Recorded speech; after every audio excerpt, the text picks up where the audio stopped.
Islam bukan agama paling belakang. Nabi Isa bukan bawa agama Kristen. Nabi Isa membawa agama Islam. Haikal Hasan CS mengklaim bahwa Yesus membawa agama Islam. Pertanyaan saya adalah, apakah benar Yesus membawa agama Islam? Kalau kamu menjawab ya, tunggu dulu. Kalau kamu menjawab tidak, jangan terburu-buru merasa paling benar. Karena dalam video ini, saya tidak akan mengutip ayat Alkitab untuk membela iman Kristen dan membantah Islam, atau mengutip ayat Quran untuk membela iman Islamik dan mempersalahkan tradisi iman Kristen. Kita akan melakukan sesuatu yang menarik. Bayangkan, Alkitab disimpan, lalu Quran disimpan. Yang tersisa di atas meja adalah bukti sejarah, dokumen kuno, kronologi, logika, dan metodologi yang biasanya digunakan oleh para sejarawan profesional untuk meneliti peristiwa-peristiwa masa lalu. Pertanyaannya sederhana. Jika hanya sejarah yang boleh berbicara, apakah benar Yesus membawa agama Islam? Mari kita uji bersama. Langkah pertama dalam studi sejarah yang serius, yang pertama kali yang harus diperhatikan adalah memahami kronologi. Konsensus para sejarawan yang handal dan profesional sependapat satu suara bahwa Yesus Kristus lahir sekitar tahun 4 sebelum Masehi, lalu mati melalui penyaliban sekitar tahun 30 sampai tahun 31 Masehi.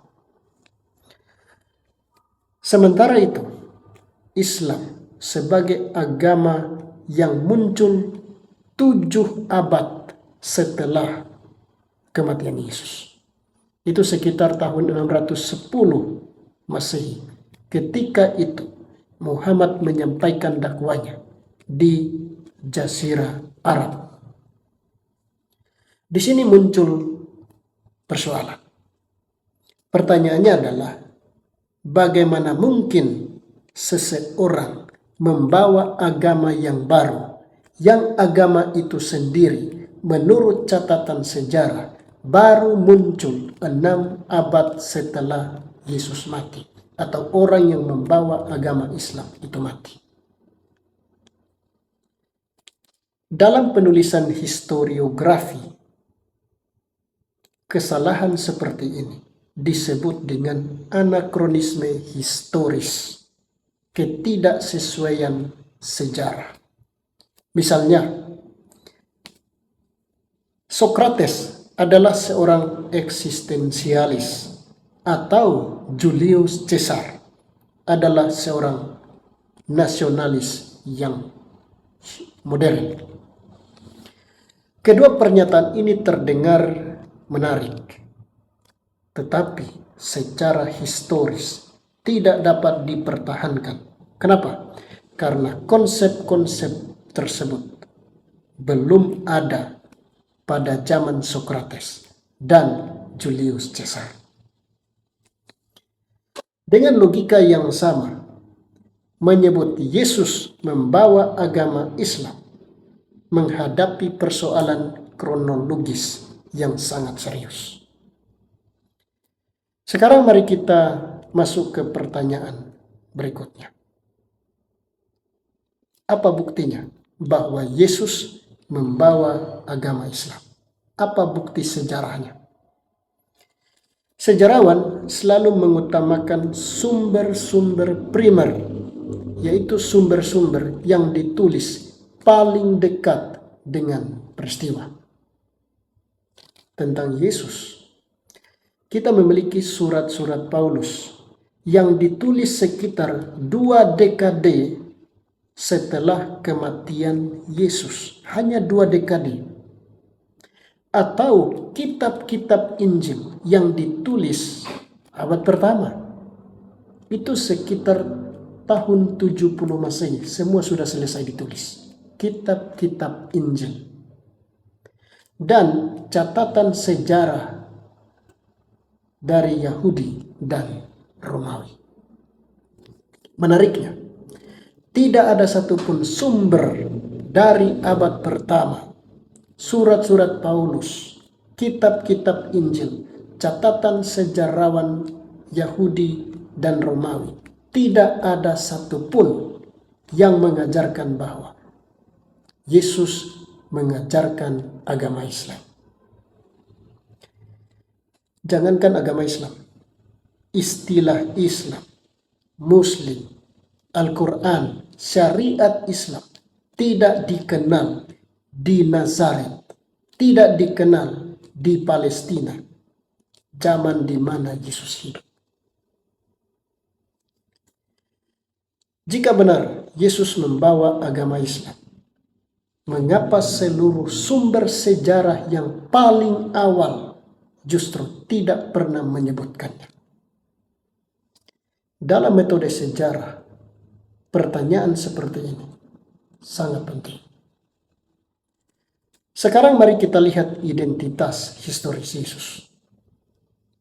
Terlepas dari perdebatan mengenai siapa Yesus secara teologis, semua sejarawan yang handal dan profesional sepakat satu suara bulat mengenai satu hal ini.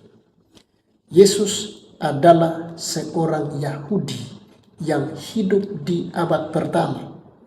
Ia lahir dari keluarga Yahudi. Ia hidup di tengah masyarakat Yahudi. Ia menghadiri ibadah setiap hari Sabat di sinagog, dan ia merayakan hari raya orang Yahudi. Seluruh aktivitasnya berlangsung dalam konteks Yudaisme abad pertama. Artinya, lingkungan historis Yesus adalah dunia Yahudi, bukan dunia Arab di abad ke-7. Lalu mengapa Islam mengajarkan bahwa Yesus membawa agama Islam? Disinilah kita harus membedakan antara sejarah dan penafsiran agama. Dalam kajian akademis agama-agama modern, Islam mengakui bahwa Isa adalah seorang nabi dan menempatkannya dalam rangkaian para nabi sebelum Nabi Muhammad. Tapi itu adalah cara Islam memahami sejarah dari sudut pandang tradisinya sendiri.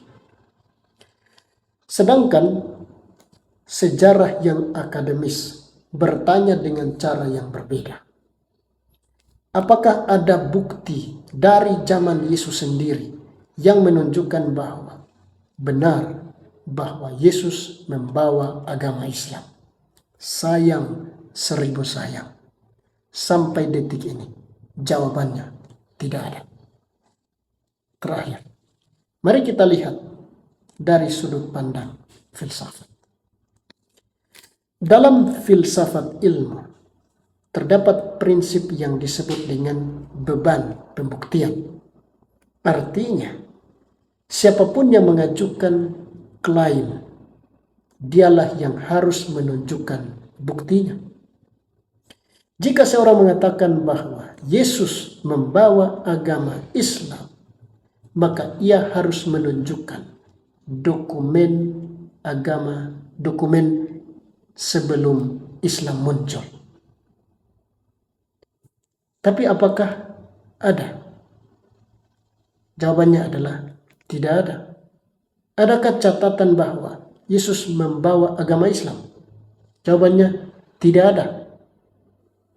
Apakah ada bukti sejarah bahwa para murid Yesus menyebut Yesus sebagai seorang Muslim dan murid-murid Yesus juga adalah orang Muslim? Jawabannya juga tidak ada. Tanpa bukti primer, sebuah klaim tidak dapat diterima oleh fakta sejarah. Walaupun klaim itu sangat populer.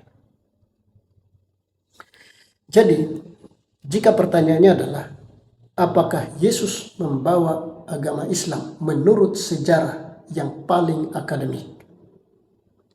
Jawabannya jelas, tidak ada bukti sejarah yang mendukung klaim itu. Kesimpulan ini bukan berasal dari iman Kristen dan bukan sebuah penolakan terhadap iman Islam.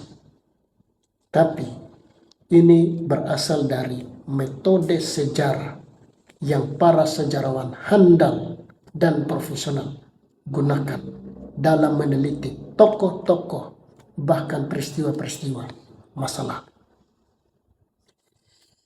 Penting juga untuk dipahami bahwa kesimpulan sejarah tidak dimaksudkan untuk menentukan agama mana yang benar dan agama mana yang salah.